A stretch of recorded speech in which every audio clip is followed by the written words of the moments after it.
O golpe militar que aconteceu no Brasil em 1964 vai completar 58 anos agora em 31 de março de 2022. E em meio a esse marco eu quis falar um pouco aqui no canal sobre um livro que traz uma visão mais próxima, de certa forma, de quem viveu nesse período. E o livro é o Cartas da Juventude, Crônica de Época, Recortes autoetnográficos de 1968 a 1977. O título por si só já traz informações bem importantes sobre o conteúdo do livro e eu vou falar sobre isso ao longo desse vídeo. Essa é uma obra que traz 156 cartas trocadas por amigos entre 1968 e 1977, durante a ditadura militar. A coletânea foi organizada pelo médico e poeta cearense Assis Lima, e é interessante porque o livro mostra os desejos, as ambições e as vivências dos autores quando eles estavam na juventude. As cartas trazem testemunhos e sentimentos desses amigos a partir de quando tinham entre 18 e 21 anos, isso pegando o período a partir de 1968, que é o ano inicial das correspondências e também o ano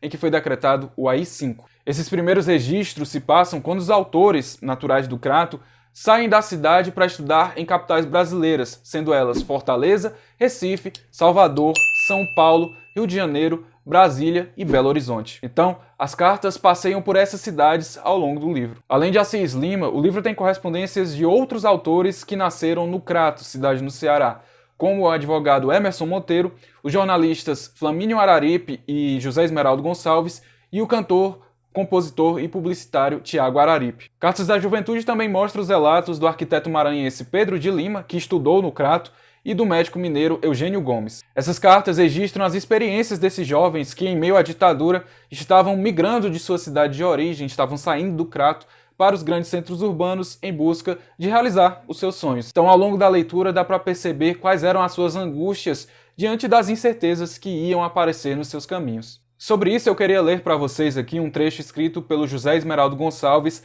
na apresentação do livro. Como eu já disse, o José é um dos autores que aparecem aqui, e na fala inicial dele, ele comenta sobre como essas cartas ajudam a mostrar o que muitos jovens sentiam na época. Ele diz assim: o Brasil, desde 1964, estava sob uma condução coercitiva para a opressão. A cultura recusava algemas e as ideias existiam, mesmo que claramente o regime as escalasse como adversários preferenciais para o abate sumário. Mas isso o Google conta em um clique. O que a rede não é capaz de acessar é outro tipo de dado. As esperanças, a revolta, os dramas pessoais, a indecisão, os sonhos, as paixões e as utopias gravados nas mentes da geração que viveu com intensidade, às vezes errante, aqueles tempos de um autoritarismo nada errático. Pois é, as cartas trocadas entre esses amigos traziam universos particulares e ao mesmo tempo comuns, já que eles se deparavam com questões parecidas, tanto pela idade quanto pela época compartilhada. As cartas trazem discussões sobre filmes, livros, música, teatro, dificuldades com estudos, paixões e, é claro, a situação política do Brasil. Apesar deles não terem tido problemas relacionados à ditadura por causa dessa troca de cartas, não dá para dizer que eles não sentiam medo da repressão que era tão intensa no Brasil. E algumas cartas mostram isso, como a Revista de Vocês, que foi escrita pelo Pedro de Lima em Brasília em abril de 1968. Eu vou ler alguns trechos dela para vocês. A carta foi enviada para o Assis e ela começa assim: meu amigo, eu tencionava remeter a carta imediatamente, mas por motivos óbvios isso não foi possível. E aí outro trecho mais para o fim da carta. Hoje é quase certeza invadirem a universidade. Vivem-se por aqui dias bastante movimentados. Acontece cada uma. 5 policiais foram presos por estudantes, inclusive um do SNI. A turma tomou-lhe as armas, munição e algema. Fizeram-lhes interrogatórios. Tirou-se fotografia deles por precaução. Entretanto, foram soltos em seguida, sem maiores danos. Sabe, Assis, os colegas acham que é melhor não mandar as cartas amanhã. Podem ser apreendidas. Tudo pode acontecer. Quando será que nos encontraremos para bater um bom papo, como nos velhos, tão ontem e tão longe, tempos? Em julho? Em janeiro? Ou antes? Se eu for aí? Até outra. Então esse é um tipo de carta que ambienta um pouco do que é que eles estavam vivendo naquele momento. No caso do Pedro, que foi esse que escreveu, ele estava em Brasília e já dava para notar a movimentação em relação à repressão policial, digamos assim. E além disso, a tensão que eles tinham por estarem se correspondendo através de cartas, porque elas podiam ser interceptadas, enfim, havia um temor neles também. Apesar de, como eu já ter dito um pouco antes, eles não tiveram problemas ao longo desse período de correspondências. Um dos desejos que eles tinham ao trocar essas cartas era o de publicar uma revista literária, e por isso também eles mantinham contato. Só que o projeto não foi adiante, e até nesse livro a gente pode ver que algumas cartas resgatam esse sonho dos autores. E existia uma empolgação muito grande entre eles nesse ato de enviar e de esperar pelas cartas. É curioso ver esse registro numa época como agora, em que tudo é tão instantâneo, né? Quando a gente quer falar com alguém, a gente envia uma mensagem e tem retorno, pode ter retorno segundos depois. E tem um outro fato muito interessante que algumas vezes eles se expressavam usando contos, poesias e até músicas. Artistas como Chico Buarque, Caetano Veloso, Tom Jobim, além de pensadores e escritores, fizeram parte da rotina desses jovens amigos. A ideia de reunir essas correspondências veio do Assis Lima, e a primeira semente desse projeto foi plantada há mais de 30 anos. Ele viu que tinha guardado muitas cartas e, quando leu o conteúdo delas, percebeu que essas correspondências poderiam se tornar uma crônica de época a partir dos relatos dos autores. Ele digitou 156 cartas para o livro e teve o cuidado de preservar as marcas originais desses relatos, tanto em questão de escrita quanto de registro dos episódios vividos. Depois de digitar todas essas cartas em quase um ano de trabalho, ele decidiu enviar as correspondências para os amigos e cada um reagiu de um jeito bem particular. Eu tive a oportunidade de conversar com Assis para uma matéria que eu fiz para o caderno Vida e Arte do jornal O Povo. Vou até deixar o link na descrição se você quiser dar uma lida depois. Ele contou que alguns ficaram tranquilos e outros tiveram um impacto muito grande ao lerem textos escritos há tanto tempo. Na apresentação do projeto, Assis fala que não se trata de cultivar a nostalgia ou o saudosismo com as cartas, mas de editá-las enquanto crônica histórica e pessoal. Cartas da Juventude é dividido em 6 capítulos, em que cada um reúne as cartas de um autor diferente. O livro traz os percursos biográficos de cada amigo, mostrando um pouco de suas trajetórias ao longo de todos esses anos. Além disso, durante a leitura das cartas, a gente vê notas e apreciações individuais que ajudam a contextualizar os eventos citados.